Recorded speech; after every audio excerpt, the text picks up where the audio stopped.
Bismillahirrahmanirrahim. Assalamualaikum warahmatullahi wabarakatuh. Innal hamdalillah nahmaduhu wa nasta'inuhu wa nastaghfiruh wa na'udzu billahi min shururi anfusina wa min sayyiati a'malina may yahdihillahu fala mudilla lahu wa may yudlil fala tajida lahu waliyyan murshida. Asyhadu an la ilaha illallah wahdahu la syarika lahu wa asyhadu anna Muhammadan 'abduhu wa rasuluh. Allahumma shalli 'ala Muhammad wa 'ala alihi wa man tabi'ahum bi ihsan ila yaumiddin ila yaumil qiyamah. Qala Allah Ta'ala fi kitabihil karim, a'udzu billahi minasy syaithanir rajim. Bismillahirrahmanirrahim. Ya ayyuhalladzina amanu ista'inu bis-sabri was-salah innallaha ma'as sabirin. Wa qala Nabiyyuna Mustafa Muhammad sallallahu alaihi wasallam, man kana yu'minu khairan min amsihi fa huwa rabih, wa man kana yu'minu mithlu amsihi fa huwa maghnum, wa man kana yu'minu sharran min amsihi fa huwa maghnum. Bersyukur kita kepada Allah Subhanahu wa Ta'ala pada saat yang berbahagia ini, di tempat yang baik, di waktu yang baik, di momen yang terbaik, tentunya bersama orang-orang yang terbaik. Allah pilih kita, Allah berikan kepada kita nikmat. Banyak orang yang sehat tapi dia tak sempat, banyak orang yang sempat tapi dia tak sehat, banyak orang yang sehat dan sempat tapi tak mendapatkan kesempatan dan hidayah dari Allah Subhanahu wa Ta'ala. Maka bersyukur kita kepada Allah Subhanahu wa Ta'ala. Mudah-mudahan umur di sisa umur yang tak berapa panjang ini, karena kata Ali bin Abi Thalib, sejatinya usia kita, umur kita ini seperti lelehan es, dipakai ataupun tidak dia akan meleleh, dia akan habis, dia akan sirna, dia akan musnah. Maka umur kita itu tak lain dan tak bukan, kata Rasulullah, imbang-imbang dengan umur beliau 63 tahun. Kalau seandainya diisi dengan hal yang baik, maka baik pula akan bersama kita panen nanti di alam kubur atau bahkan di hari kiamat. Kalau seandainya nanti sekarang ini kita tak mau menanam hal-hal yang baik, kita tidak memperkaya dengan hal-hal yang baik, maka kata Allah Subhanahu wa Ta'ala, alhaakumut takatsur hatta zurtumul maqabir. Apa kata Allah? Manusia itu suka mengumpulkan harta, tak akan pernah habis dan tidak akan pernah puas. Alhamdulillah takatsur, manusia tak akan pernah puas. Maka ibaratnya seperti menangkap bayangan. Kalau seandainya bayangan itu dikejar, makin kita lari, dia pun lari. Maka bayangan itu tak pernah habis, tak akan pernah kita dapatkan. Tapi kata para ulama mengatakan, kejarlah hidayah dari Allah Subhanahu wa Ta'ala, kejarlah nur Allah, cahaya Allah. Kalau seandainya kita mengejar cahaya Allah, maka apa yang terjadi, bayangan akan mengikuti kita. Sering kita dengar kalimat innamal a'malu binniyat dan hadis Rasulullah, wa innamal likulli imri'in ma nawa. Sesungguhnya perbuatan itu berdasarkan niat, dan niat itu insya Allah sejalan dengan apa yang kita perbuat. Barang siapa yang dia berbuat karena Allah, berbuat karena mendapatkan syafaat dari Rasulullah, maka dia dapat dari Allah, dapat kebaikan dari Allah, dapat pula syafaat dari Rasulullah.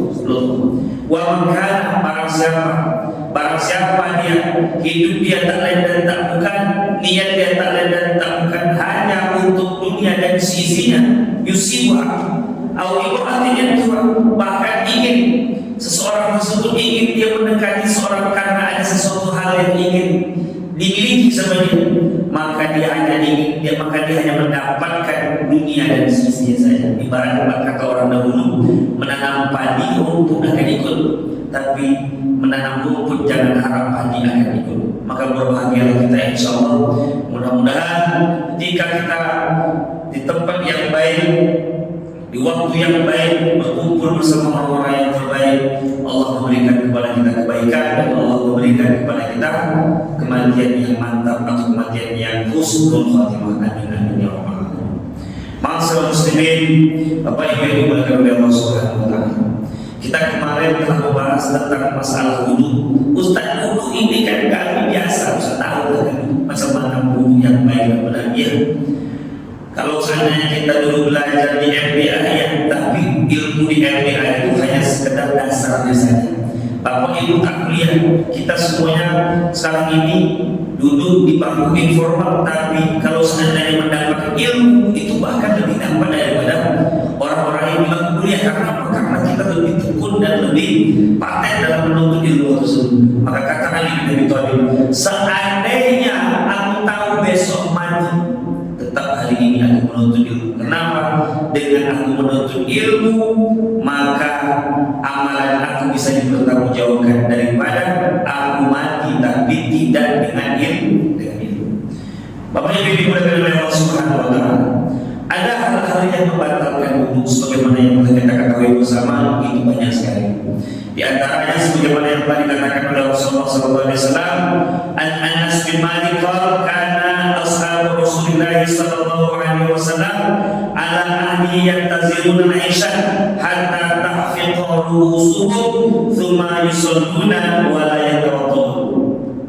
Bapak Ibu yang dimuliakan oleh Allah Subhanahu wa taala, terkait tentang masalah ini kata Rasulullah, ada salah satu sahabat ketika itu pada masa beliau menunggu sholat Isya hingga kepala beliau teranggu-anggu seperti ini. Kemudian setelah orang azan, orang iqamah, beliau bangun dan langsung sholat tidak berwudu. Pertanyaan, boleh tidak?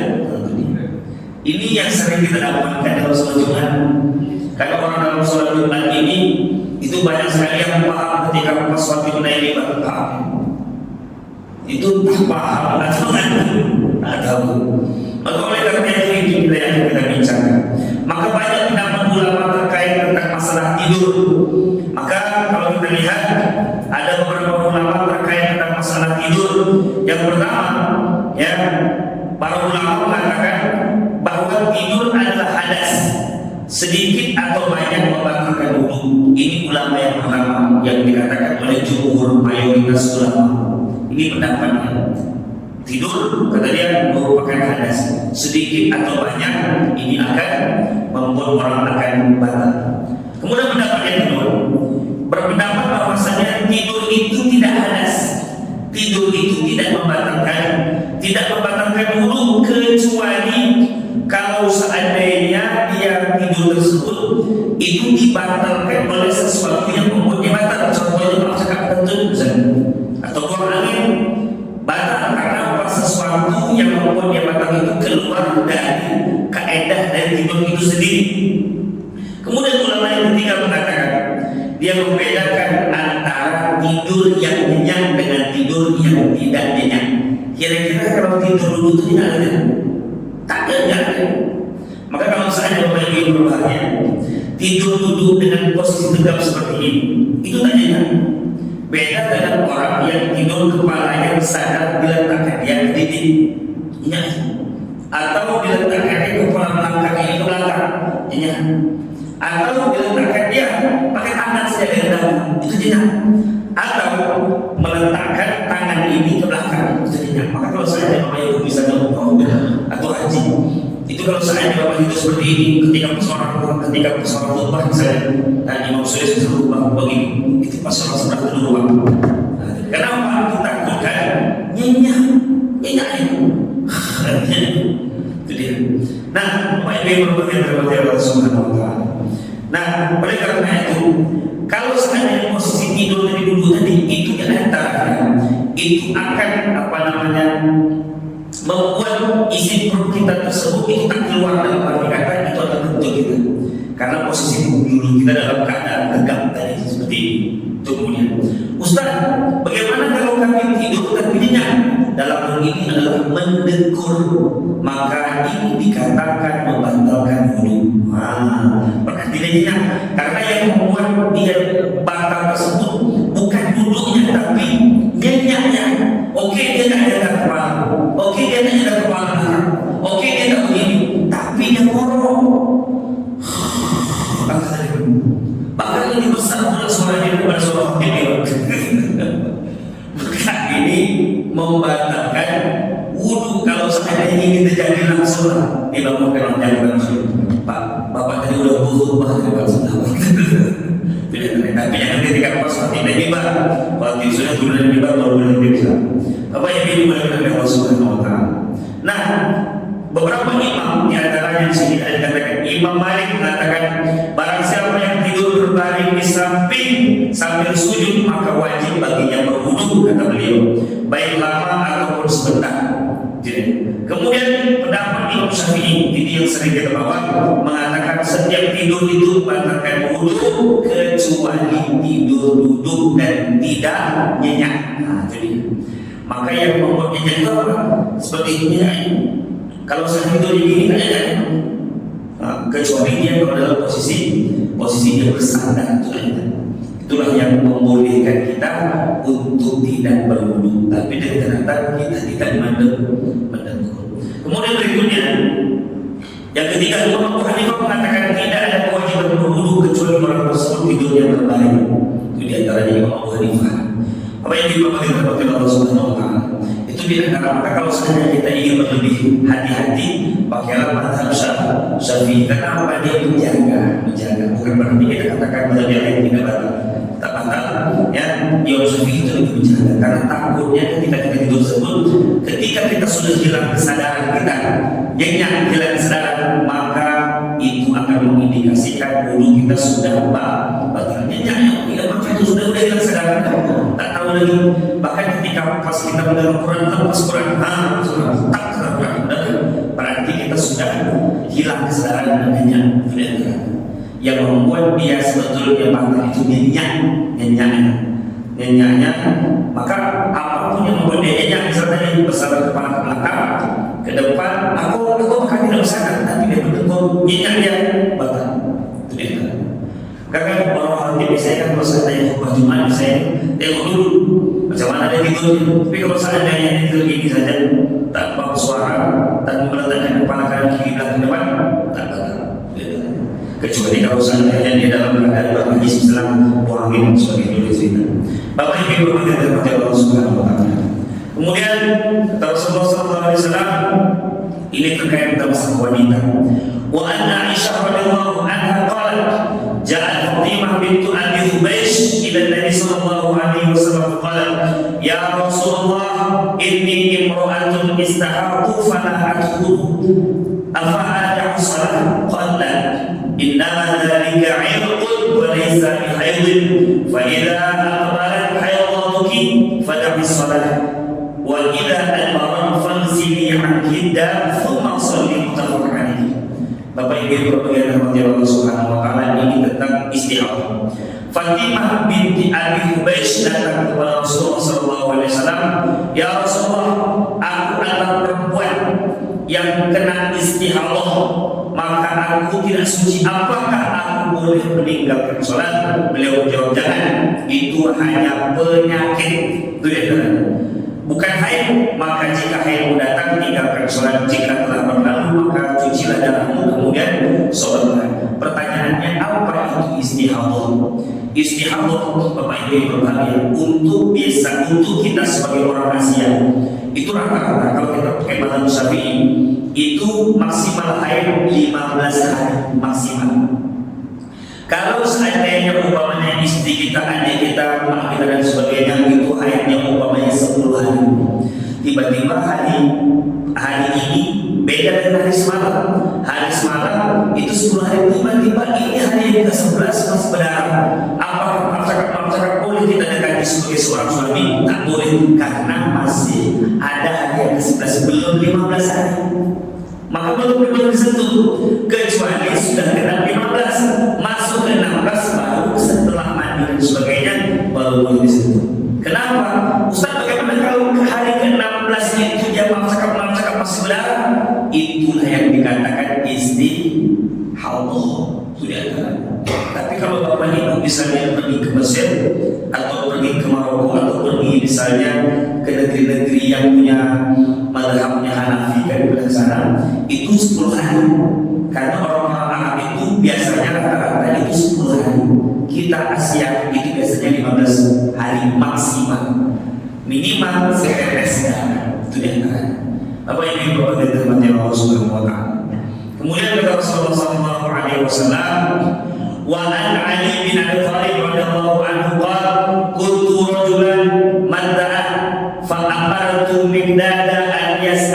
Nabi sallallahu alaihi wasallam fasa'alahu faqala fihi wudu muttafaq alaih.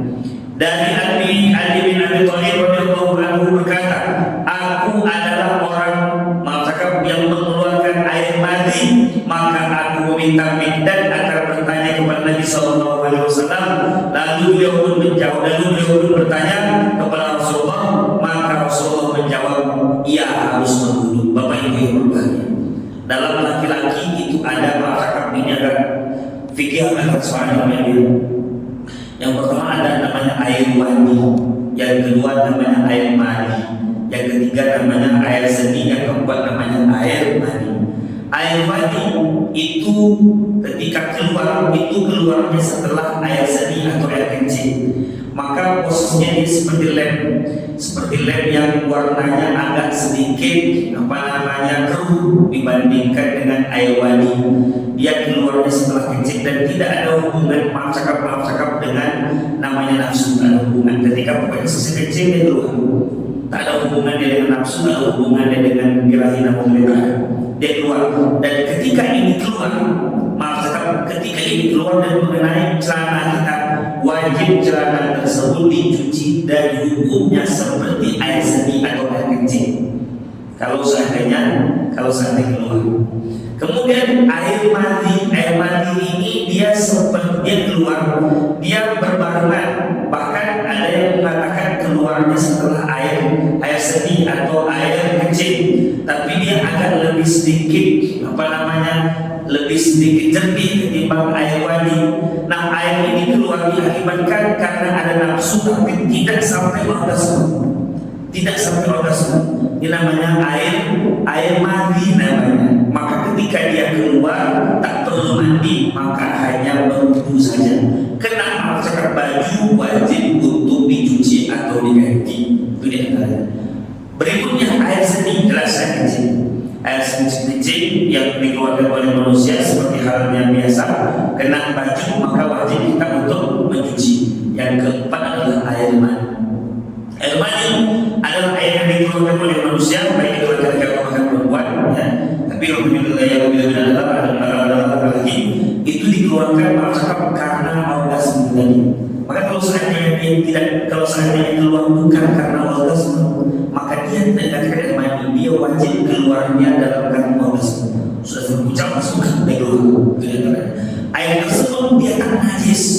Beda dengan yang tiga tadi, wadi najis, mazi najis, air seni najis. Tapi kalau mani tak najis. Kenapa air mani tak najis? Karena kita tercegah dari air mani. Kalau seandainya air mani najis, kita najis.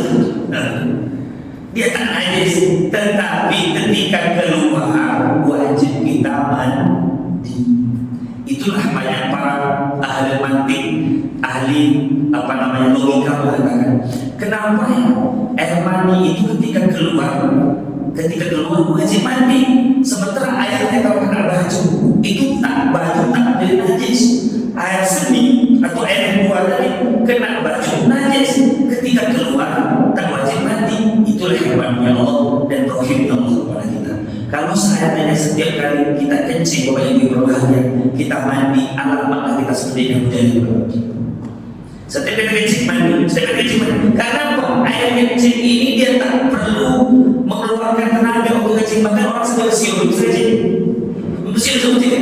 Kenapa? Ini sudah fitrah, sudah menjadi kebiasaan kita. Beda cakap dengan air mani. Air mani itu perlu kekuatan untuk mengeluarkannya, perlu power. Setelah kekuatannya keluar, setelah powernya keluar, apa jadi lemah untuk memberikan stamina, mandi. Luar biasa.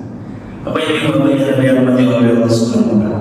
Tapi air mani ketika kena baju tak menjadi najis, cukup saja dikering. Rasulullah itu kalau kena baju atau kena dengan jubah beliau itu dikering. Kalau seandainya masih nampak tak masalah.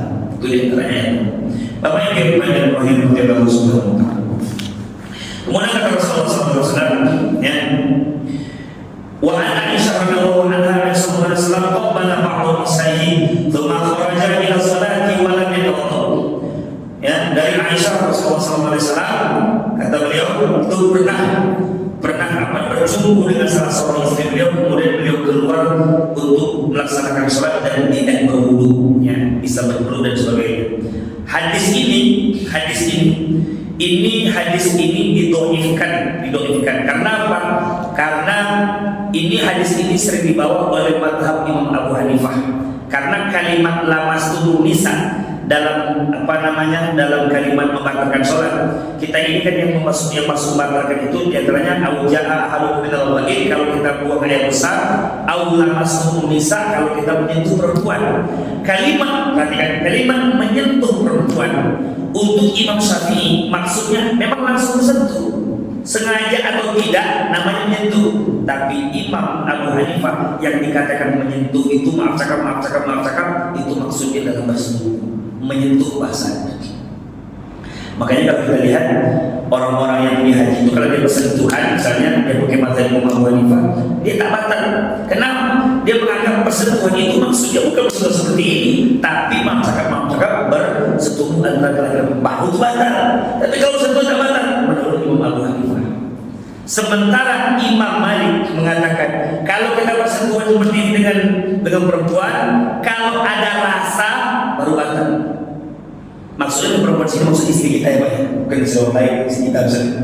Kita bersentuhan istri kita, ada rasa batal, tak ada rasa tak ada batal. Yang menjadi masalahnya kita tak ada alat pengukur rasa. Rasa itu batal nanti ini payah. Maka kalau seandainya Imam Syafi'i ini lebih lebih hati-hatian, lebih hati-hati. Tak senggol sedikit batal, tak senggol batal. Tapi kalau seandainya kita pergi kita ke Saudi untuk misalnya untuk ibadah umrah atau haji, jangan pula kita pakai imam badan sendiri. Kenapa? Setiap kita tawaf kita itu bersenggol dengan perempuan. Labbaik Allahumma labbaik, Allah membatalkan dulu kita. Bayangkan 7 kali putaran. Ia kalau sedang dekat dengan Ka'bah, kalau jauh, apa tak putus hati putar. Maka oleh karena itu ketika pas kita bersenggol tadi, kalau seandainya pada Syafi'i, tak kenapa? Kita kan ketika tawaf itu kan tak ada rasa. Masa kita cuma sengaja nyenggol kan tidak. Kalau tersenggol, ya tak masalah. Artinya kita bukan bermaksud untuk menyenggol, karena kita yang ibadah. Bahkan kita kan fokus membaca. Ada kedoaan, beberapa doa yang kita baca ketika pas tawaf kita baca. Tersenggol kita, ya tak masalah. Tetapi yang membatalkan itu ketika tawaf tersebut seperti hal-halnya misalnya di BAB atau buang air, bahkan ada yang mengatakan buang angin membatalkan bawaan sebagainya. Dan tapi kalau untuk buat sentuhan itu tidak apa-apa. Apa yang mendapatkan rahmat Allah Subhanahu wa taala. Kemudian kata Rasulullah sallallahu alaihi wasallam, wa an Abi Hurairah radhiyallahu anhu qala Rasulullah sallallahu alaihi wasallam idza wajada ahluhu bi batnihi syai'an fa ashkala alaihi akhraja minhu syai' amla fala yakhrujanna minal masjid hatta yasma' sautan aw yajidu rihan. Dari Abi Hurairah radhiyallahu taala anhu, Rasulullah sallallahu alaihi wasallam bersabda, jika salah seorang di antara kalian mendapatkan sesuatu dalam perutnya atau sakit perut maksudnya, lalu membuatnya ragu dia apakah telah keluar ataupun belum, akhraja minhu syai'an, apakah telah keluar dari perutnya atau belum, ragu dia ketika pas dia orang azan Allah dia ragu. Tadi bunyi dari itu bunyi maaf cakap bunyi kentut atau tidak, ragu dia. Fala yang hujanna, jangan sampai engkau keluar dari masjid, kata Rasulullah SAW. Kenapa? Hatta yasma' sautan, sampai engkau betul-betul yakin mendengarkan suara kentut dari itu, ya. Aw yajidu rihan, memang dia tak keluar kentutnya, tapi kadang-kadang bau. Kalau seandainya engkau dapati dia bau, barulah kita keluar dari masjid. Kadang-kadang kita ragu. Apalagi kalau seandainya baik misalnya di masjid yang memang itu safnya agak banyak, kita di depan, tiba-tiba kita pas ingin berdiri bunyi, ini semua kentut aku tidak. Kalau kita ragu tadi orang sebelah depan, tadi bapak ada dengar suara agak-agak bergeser gitu, tak ada. Cuma aku tadi macam mendengar suara beduk aja dipukul lah. Kalau ya seperti ini betul. Atau misalnya tak ada suara, tapi ada bau. Pak, tadi bapak ada mencium bau telur rusuk tidak ada mencium. Cuma aku tadi mencium bau tikus mati.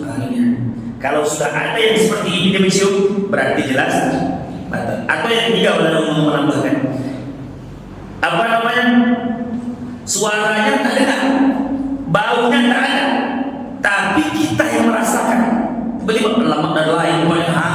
Kalau seandainya kita yakin paha kita merasakan datang nyaman, berarti kita langsung saja meninggalkan sholat kita. Maka oleh karena itu ibu-ibu berbahagia, ini perlu kita yakin, karena namanya ainul yakin.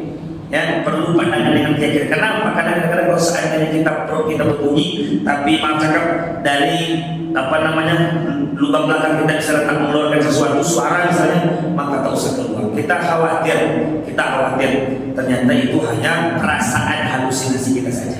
Tapi kalau seandainya perut kita indah, lain rasanya Pak, lain rasanya.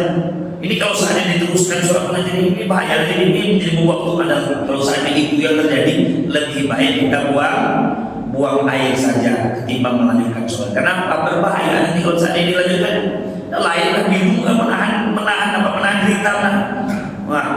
Maka oleh karena itu kita diharapkan untuk meninggalkan saf dan kita buang air saja daripada kita harus melanjutkan tapi nanti ada hal-hal yang tidak diinginkan. Bapak Ibu berbagi rahmat Allah Subhanahu wa taala.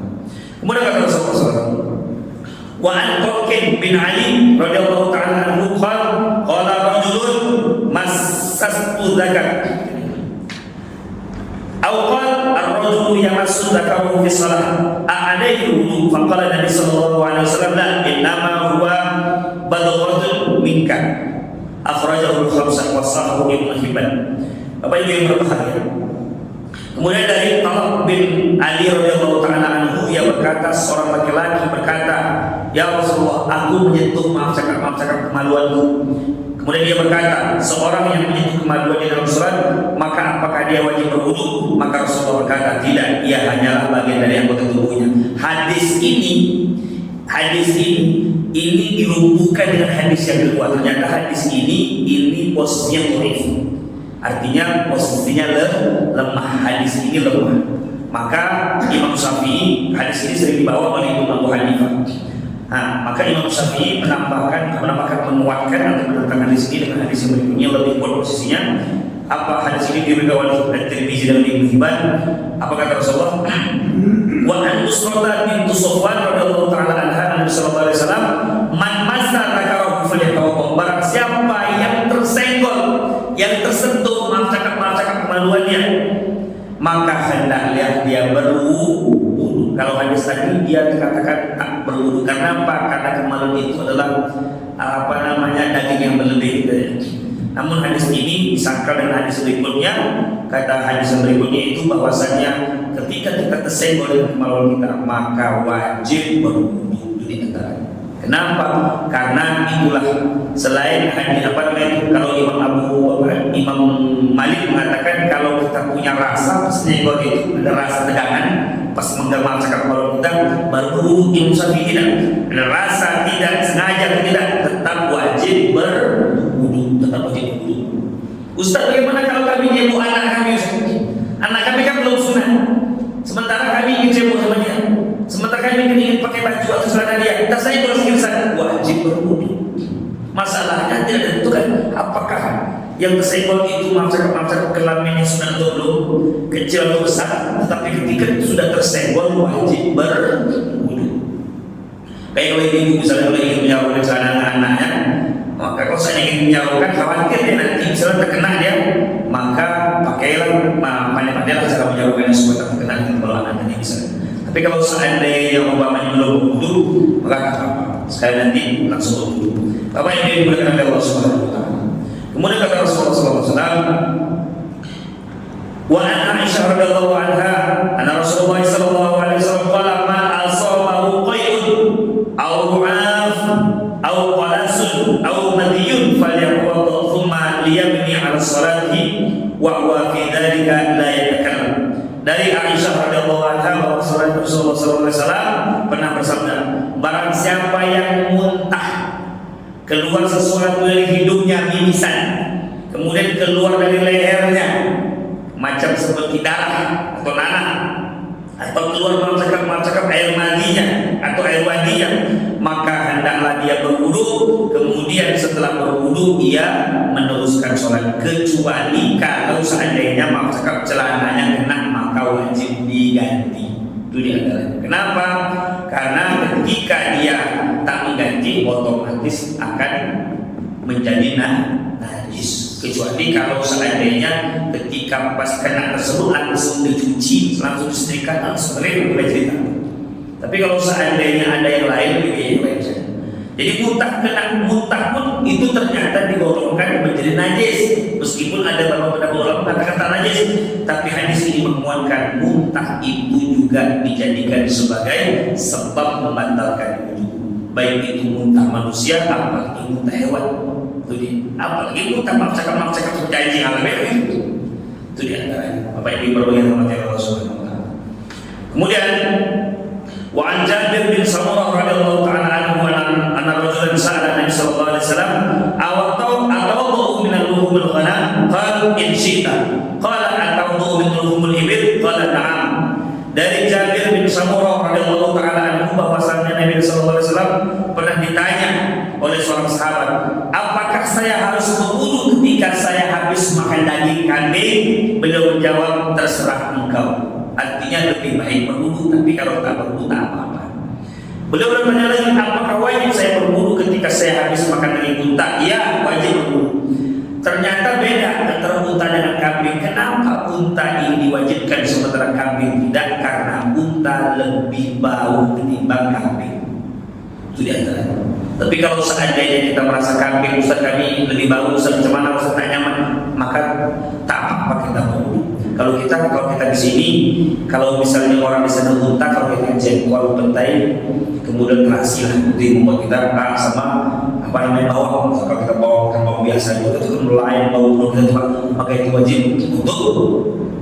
wajib kita untuk dicuci atau wajib kita untuk berwudu, ya. Bukan hanya berwudu, tapi juga kita dianjurkan untuk sikat gigi. Kenapa? Pas salam tas orang sebelah kena assalamualaikum warahmatullah. Hawanya tak tahu sudah bonaga. Orang sebelah bisa minum, orang sebelah kenapa? Menahan derita dan mulut kita. Maka oleh karena itu ketika kita habis makan dari sesuatu yang makruh, petai, jengkol, terasi atau hal-hal yang membuat bau mulut kita, maka kita disunahkan untuk berwudu dan paling baik dengan bersiwak atau sikat gigi. Kenapa? Tersisa orang saudaranya, siksanya. Itu dia.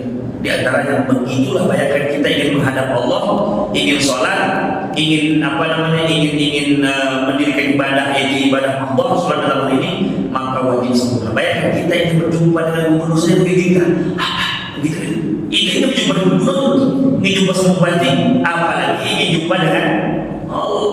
Kita ingin jumpa sama bupati, tak usah pergi, pasti malu kita, karena ketika pas ngomong nanti tak mungkin bupati nahan nafas. Artinya bukan berarti Allah manusia tidak, tentunya harus lebih bersih ketimbang berjumpa dengan manusia. Itu maksudnya. Bapak Ibu dimuliakan oleh Allah Subhanahu wa taala. Kemudian kata Rasulullah sallallahu alaihi wasallam, wa an Abi Hurairah radhiyallahu anhu qala Nabi sallallahu alaihi wasallam, man ghassala mayyitan falyaghtasil wa man hamalahu falyatawadda, akhrajahu Ahmad wa Nasa'i wa Tirmidzi wa Hasan. Wa qala Ahmad la yasihu min hadhihi bab syai'.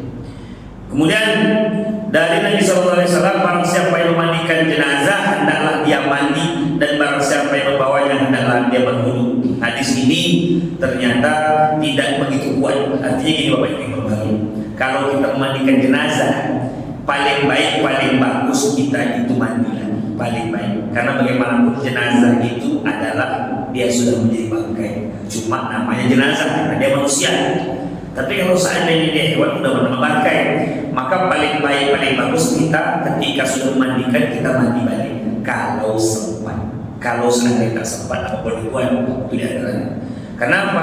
Karena ketika kita sudah mandikan, tangan kita kan sudah terpercik. Kadang-kadang kita tak tahu, kadang-kadang kita sudah membersihkan kotoran, terpercik dan sebagainya, maka paling baik, paling bagus kita mandi. Nah, untuk orang yang membawa sebetulnya, untuk orang dulu dan sekarang berbeda. Untuk orang dulu kan membawa itu kan langsung apa itu masih bersentuhan ya dengan kulit dengan semuanya. Sekarang kan tidak, sekarang kita katakan sudah pakai keranda ya kan, tak bersentuhan. Jadi tidak apa kalau seandainya dia tidak berwudu. Artinya apa? Kalau saya sudah bersentuhan, berarti ada potensi kena. Tetapi kalau seandainya dia tidak bersentuhan, maka tidak ada. Maka ada pertanyaan seperti ini, Ustaz, boleh kami mencium jenazah? Boleh kami mencium jenazah? Nanti ada hadis di bab jenazah untuk kitabnya apa namanya? Kitabnya Bulughul Maram Rasulullah SAW ketika meninggal, Abu Bakar mencium Rasulullah. Artinya boleh tidak? Sekelas Abu Bakar bisa tahu hukumnya. Abu Bakar itu pertama pasti tahu lah. Ketika Rasulullah meninggal dicium oleh Abu Bakar, ternyata boleh. Yang tak boleh itu kalau seandainya mencium sambil ngamuk-ngamuk. Istri boleh tidak mencium suami, boleh. Suami boleh tidak mencium istri, boleh. Yang tak boleh itu istri mencium suami orang, tak boleh. Kalau istri sendiri apa salahnya? Istri sendiri, suami sendiri tak masalah. Yang tak boleh itu kalau seandainya kita disertai dengan apa namanya perbuatan anarkis, sambil mencakap-cakap wajah, sambil mencakap-cakap, kenapa kau mati bang? Tokoh-tokoh pelaban, kenapa kau mati? Kau tinggalkan aku anak 5, kau tidak sendiri. Itu boleh. Tapi kalau seandainya kita iba, namanya juga orang yang kita cintai, orang yang kita sayang meninggal, maka boleh saja. Itu insya Allah kita masuk dalam pembahasan kita insya Allah. Bapak Ibu dimulakan Allah Subhanahu wa Ta'ala. Kemudian wa'an Abdullah bin Abi Bakr radhiyallahu ta'ala anhu Nabi sallallahu alaihi wasallam ana fi kitabillahi katabahu Rasulullah sallallahu alaihi wasallam li Amr bin Hazm alla yamassahu Qur'an illa dhahir, rawahu Malik mursalan wa wasalahu Nasa'i wa Ibnu Hibban. Dari Abdullah bin Abi Bakar radhiyallahu ta'ala anhu bahwa dalam surat yang ditulis oleh Rasulullah sallallahu alaihi wasallam kepada Amr bin Hazm agar tidak ada yang menyentuh Al-Qur'an kecuali bagi orang yang suci. Al-Quran ketika kita baca maka wajib kita dalam keadaan suci. Orang yang junub tak boleh pegang Al-Quran, orang yang haid tak boleh pegang Al-Quran. Bahkan kalau kita ingin membaca pun harus terpotong-potong baca Al-Quran sebaca ini. Nah, bagaimana kalau seandainya kita ingin dalam tahap belajar? Maka ini para ulama membedakan. Ada yang ketika dalam kita tahap pelajaran, bisa kita belajar dengan guru kita nih, maka para ulama boleh menyentuh Al-Quran selama Al-Quran tersebut itu bukan Al-Quran pro, ada terjemahannya Al-Quran terjemahan atau aplikasi Al-Quran dalam HP. Karena bagaimanapun yang kita katakan Al-Quran seperti ini mushaf tidak ada lagi. Mushaf. Sementara yang tidak yang diperbolehkan itu yang seperti terjemahannya saja atau potongan-potongan dari beberapa surat saja atau misalnya aplikasi Al-Quran, itu pun yang kita gunakan untuk motivasinya adalah untuk belajar Al-Quran saja. Itu yang antaranya. Berarti kami Al-Quran jijik dengan berarti kami jijik dengan Al-Quran? Bukan. La yamassahu illal mutahharun. Al-Quran tak bisa disentuh kecuali kita dalam keadaan suci maksudnya. Bapak Ibu berbahagia yang mati Allah Subhanahu wa Ta'ala. Kemudian kata Rasulullah SAW, wa an Aisyah radhiyallahu anha qalat kana Rasulullah sallallahu alaihi wasallam yadhkurullah ala kulli ahyan. Dari Aisyah radhiyallahu ta'ala yang berkata Rasulullah SAW selalu berzikir menyebut asma Allah pada setiap kondisinya. Dalam hal ini termasuk dalam kondisi junub sekalipun. Boleh kita berzikir, boleh. Zikir yang tak boleh itu baca Al-Quran. Artinya kalau seandainya kita dalam kondisi junub, kita boleh menyebut nama Allah boleh saja. Artinya apa? Kita misalnya umpamanya kita ingin ingin tidur sementara tadi misalnya kita berhubungan dengan tempat mandi. Kalau tempat mandi macam mana wudu saja. Nanti kalau seandainya kita ingin mandi, nanti bisa menjelang subuh saja. Tapi kalau seandainya kita karena sekarang dingin sekali kita wudu saja. Boleh seperti itu. Tapi kalau seandainya mandi itu lebih bagus. Nah, antara faktor kita yang belum mandi, jadi kita berzikir kepada Allah. Di antaranya zikir yang timbul menyebut doa sebelum tidur, bisa Bismillahirrahmanirrahim, Bismillahirrahmanirrahim, misalnya kita berzikir, maka boleh kita masalah. Itu dia. Bapak Ibu yang berbahagia dari Allah Subhanahu wa Ta'ala. Kemudian, nah ini dia, alladzina yadhkuruna Allah qiyaman wa qu'udan wa 'ala junubihim, itu dia antaranya. Kemudian wa Anas bin Malik radhiyallahu ta'ala anhu Nabi sallallahu alaihi wasallam ihtajama wa shalla wa lam yatawadda. Nabi sallallahu alaihi wasallam pernah berbekam lalu salat dan tidak berwudu. Berbekam. Jadi Bapak Ibu yang berbahagia, Kalau seandainya ada namanya nanti istilahnya, apakah yang yang membatalkan sholat tersebut itu hanya muntah tadi yang seperti kita ucapkan tadi. Kalau seandainya ada sesuatu najis yang keluar dari tubuh kita diakibatkan karena kita umpamanya dalam keadaan sakit, umpamanya nih, contoh ada yang keluar dari tubuh kita najis seperti nanah, jelas itu membatalkan sholat misalnya. Kita dalam keadaan sehat, umpamanya nih, kita dalam keadaan sehat yang keluar adalah air, membatalkan sholat. Kemudian kita dalam keadaan sakit seperti ini, kita hijamah itu artinya berluka, maka sebagai ulama mengatakan tidak apa-apa, tidak berwudu. Karena apa? Karena ketika kita dalam kondisi berobat, tapi alangkah baiknya kita berwudu. Karena apa? Sudah keluar darah dari tubuh kita, karena kita untuk lebih hati-hati. Oke, mungkin yang sampai di sini. Ada pertanyaan lagi? Berapa menit lagi? Habis ya? 3 menit. Tak ada pertanyaan lagi. Kalau bekam tidak batal wudu. Kalau kita injeksi? Kalau bekam saja tidak membatalkan wudu, bagaimana kalau suntik pun tidak membatalkan wudu? Bagaimana kalau seandainya kita transfusi darah atau donor darah, apakah itu membatalkan wudu? Sebetulnya itu tak membatalkan wudu juga, karena darah kan tak mengalir. Yang dikatakan membatalkan wudu itu kalau seandainya darah mengalir.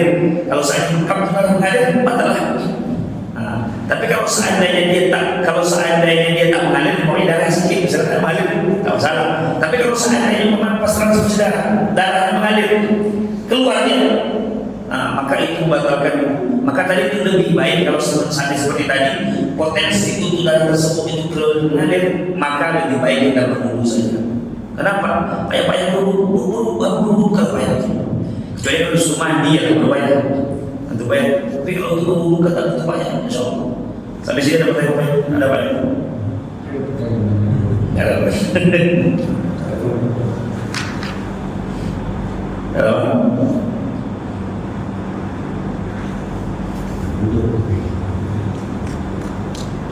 Ini saya baca satu hadis yang mungkin ini terjadi dengan kita. Apa kata Rasulullah? Saya bacakan terjemahan saya. Yang diadu setan mendatangi salah satunya antara kamu dalam sholat, lalu dia meniup masakan manusia dubur kalian dan menghayalkan kepada kalian seolah-olah kalian berhadas, sementara dia tidak berhadas. Jika ia menemukan yang demikian, maka janganlah ia berpaling kecuali ia betul-betul yakin dengar dengan telinga dia, atau dia mencium bau masakan dan kentutnya, bau boleh. Karena apa? Setan membuat kalian ragu dalam sholat. Dia jangan ragu, tapi dia tidak ingin. Sama seperti kita Allah tulisan sebetulnya sadar, tapi karena kita ragu, alladzi yuwaswisu fi sudurin nas, inilah yang kadang-kadang membuat kita ini tak yakin dengan sholat kita atau tak yakin dengan ibadah kita. Oke, saya kira itu saja dapat ngomong yang kami sampaikan. Mudah-mudahan ada ilmu yang bermanfaat yang dapat kita terima pada hari ini. Mohon maaf atas segala kekurangan, terima kasih atas segala perhatian. Usikum nafsi wa iyyakum wa faqad fazal muttaqun. Assalamualaikum warahmatullahi wabarakatuh.